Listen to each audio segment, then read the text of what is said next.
He looked like the perfect neighbor, a church leader, a devoted father, a man you'd trust with your home. But behind that calm smile hid one of the most sadistic killers in American history. He called himself BTK, bind, torture, kill.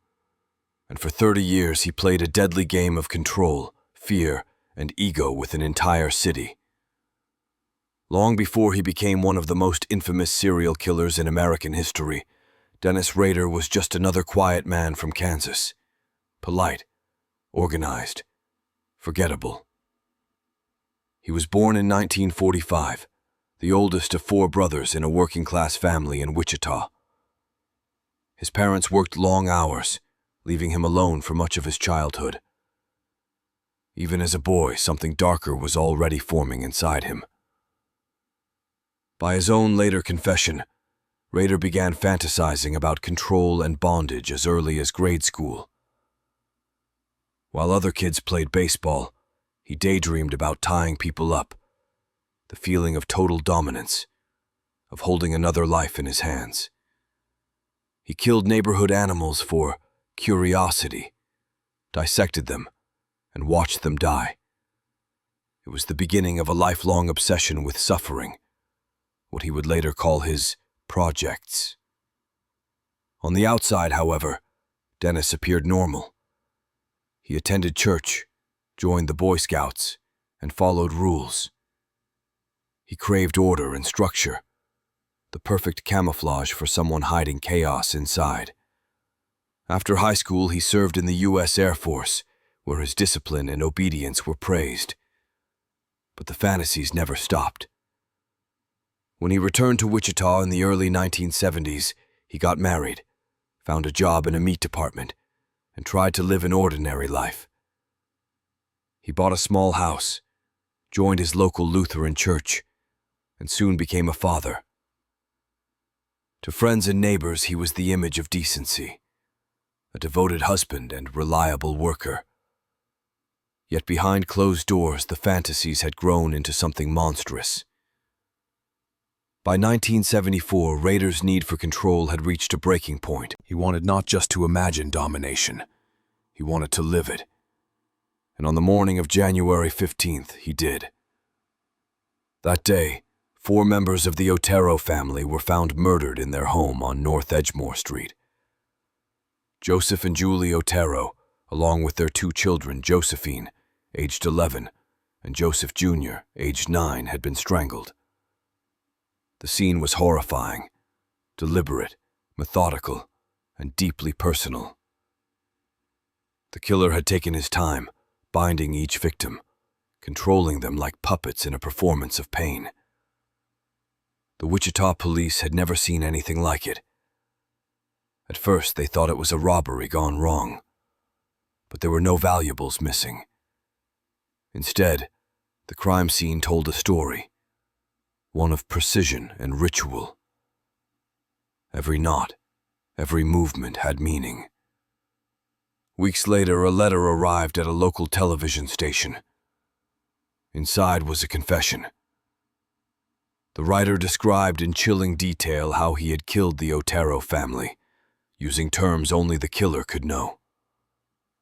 He ended the letter with a demand. I am under the impression that you will want to know my identity, but you will not. You can call me BTK, for bind, torture, kill. The name alone was a shock to the nation. It wasn't just a confession, it was branding. BTK had given himself a logo, a persona, a performance. And with that, Dennis Rader became something new. A man who didn't just murder for pleasure, but for recognition. He wanted to be seen, to be feared, to be remembered. Over the next few years, his compulsion deepened. He stalked women across Wichita, sometimes for months.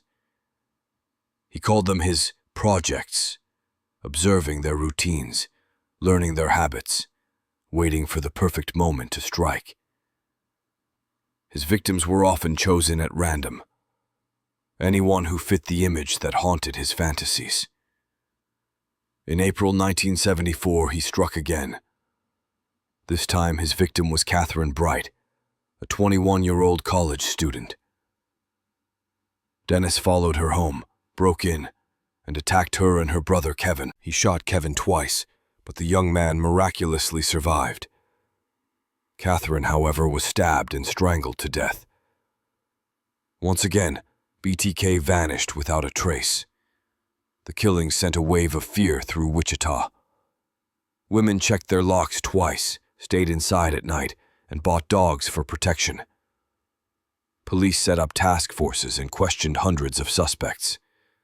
But BTK was invisible, a family man who attended church on Sundays and helped his neighbors mow their lawns. His life remained a paradox. By day, he worked as a compliance officer for the city, enforcing petty codes and writing tickets, exercising small, bureaucratic forms of power. By night, he imagined himself as a god of control, tying up victims in his mind, reliving every murder in vivid detail. Rader documented everything.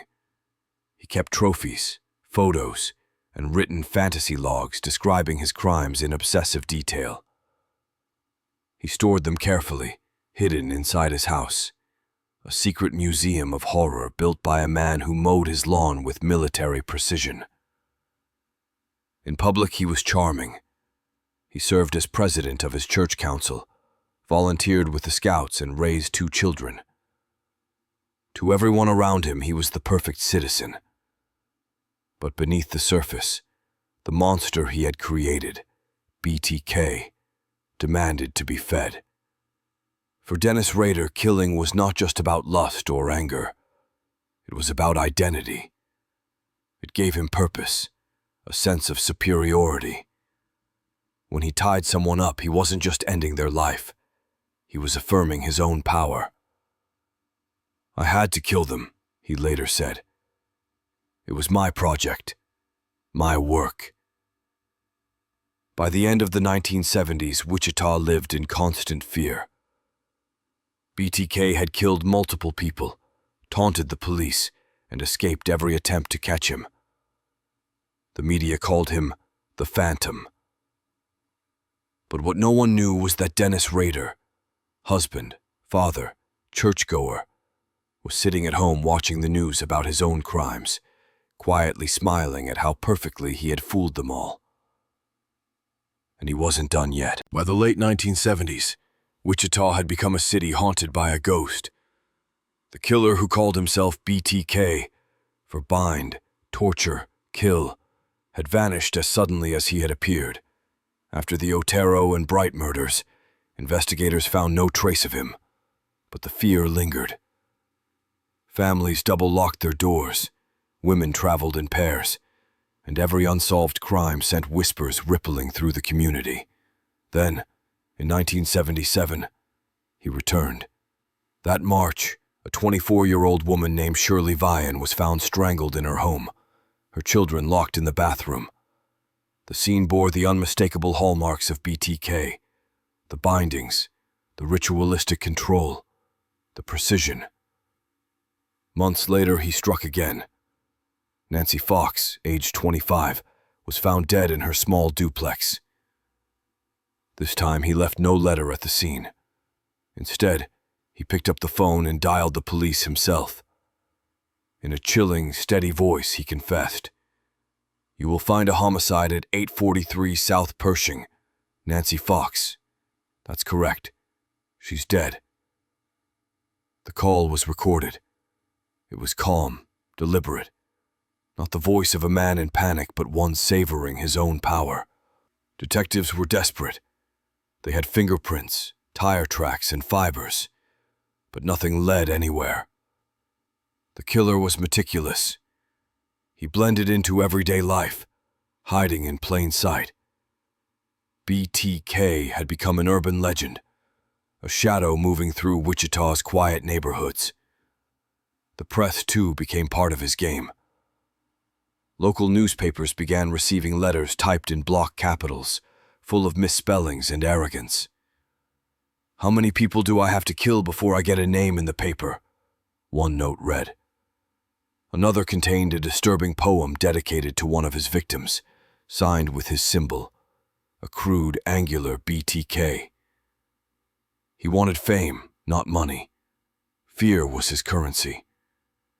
Each letter was part confession, part performance. He bragged about his crimes, mocked the police, and listed potential nicknames for himself. The Wichita Strangler, the Garrett Phantom, the Bondage Killer.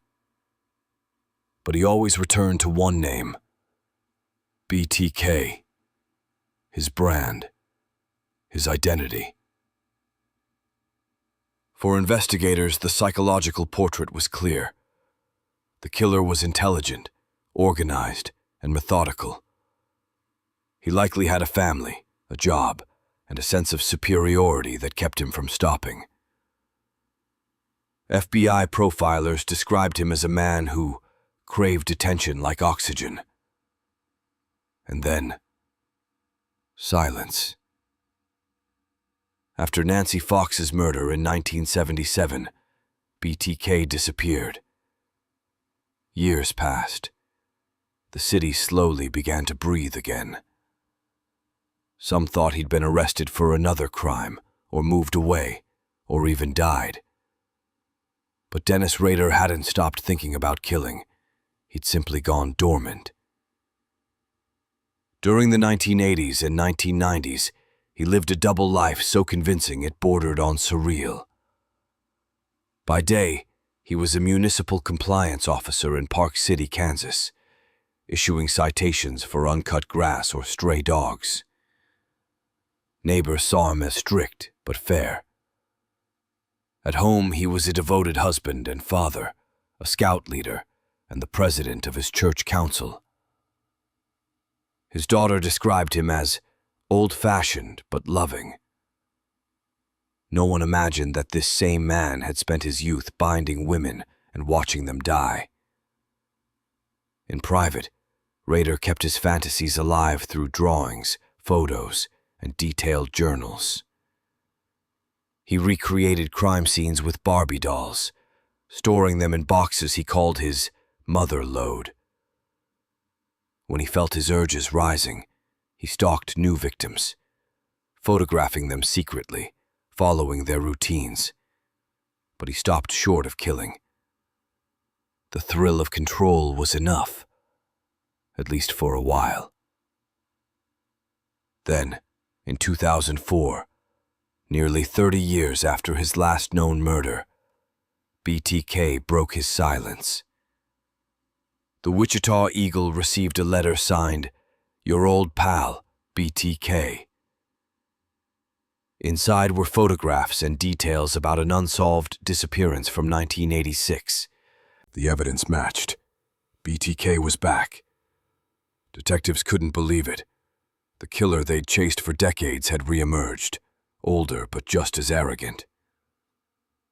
Over the next several months, he sent more packages: floppy disks, jewelry taken from victims, and long letters describing his crimes. He addressed them to journalists, TV stations, even church officials. He seemed to be enjoying himself again, feeding off the renewed attention. But the very ego that defined him would become his downfall. In early 2005, BTK mailed a purple floppy disk to a local TV station, confident that it couldn't be traced. He even asked police in an earlier letter if a floppy could be tracked digitally, and they, knowing his arrogance, replied publicly in the newspaper, "No, it cannot." It was the trap he walked into willingly. Investigators extracted hidden metadata from the disk and discovered it had last been used at the Christ Lutheran Church by a man named Dennis Rader. A quick online search revealed that Rader was the congregation president and a local compliance officer. Detectives moved fast. They obtained a DNA sample from his daughter's medical records, and it was a perfect match to biological evidence from one of the BTK crime scenes. On February 25, 2005, Police surrounded his car near his office. Rader didn't resist. When asked if he knew why he was being arrested, he simply replied, "Oh, I have suspicions." Inside his home, investigators found a nightmare catalog. Photos of bound victims, sketches of crime scenes, and written fantasies going back decades. Every detail matched the BTK letters. For 31 years, he had hidden in plain sight. A killer who attended church on Sundays, led scout meetings, and scolded neighbors for breaking lawn ordinances. He'd built his own myth, and finally, his own downfall. The hunt was over, but the question remained. What kind of man could live two lives so completely and take such pride in both? That answer would come in his own words. When Dennis Rader finally sat in an interrogation room in February 2005, he didn't look like a monster. He looked like a church elder, a man in his late 50s with neatly combed hair and a calm, almost pastoral demeanor. The detectives who had hunted BTK for decades expected rage, denial, maybe shock. Instead, they got politeness. He greeted them with a smile and said, "Hello, gentlemen. I guess we need to talk." For 31 years, BTK had eluded capture. But now, sitting under the sterile fluorescent lights of the Wichita Police Department, the facade began to crack. The detectives asked if he knew why he was there. Rader nodded slowly. "I'm BTK," he said. "I know why you're here." What followed was one of the most chilling confessions in American criminal history. For over 30 hours, Rader spoke without hesitation, recounting each murder in precise, unemotional detail, like a man reading a report at work. He described the Otero family murders as his introduction project. He recalled stalking his victims, breaking into their homes, and savoring the moment of control. He smiled when detectives seemed disturbed by his tone. "I was just doing my thing," he said. He spoke of his victims as objects, not people. Projects, hits, targets. He described the feeling of power, the thrill of preparation, the satisfaction of tying knots just right. Every word was clinical, detached, horrifying. When investigators asked why he started killing again after years of silence, his answer was as cold as it was revealing. "I missed the game," he said. "I wanted the excitement back. The media made me feel alive." It was his ego that had resurrected BTK, and it was that same ego that destroyed him. At home, detectives uncovered thousands of items linking him to the murders. Photographs of victims, Polaroids of Rader posing in women's underwear, reenacting the bindings he had used. There were handwritten journals, sketches, newspaper clippings, all meticulously catalogued. One officer described it as a serial killer's museum. When the news broke, Wichita was paralyzed by disbelief. The man who had terrorized the city for decades wasn't a stranger in the shadows. He was their neighbor, their church leader, the man who wrote parking tickets and helped organize barbecues. "He seemed so normal," one parishioner said through tears. "He baptized my child." Rader's wife, Paula, immediately filed for divorce. His daughter, Carrie, who had once seen him as a gentle, protective father, collapsed in grief when she learned the truth.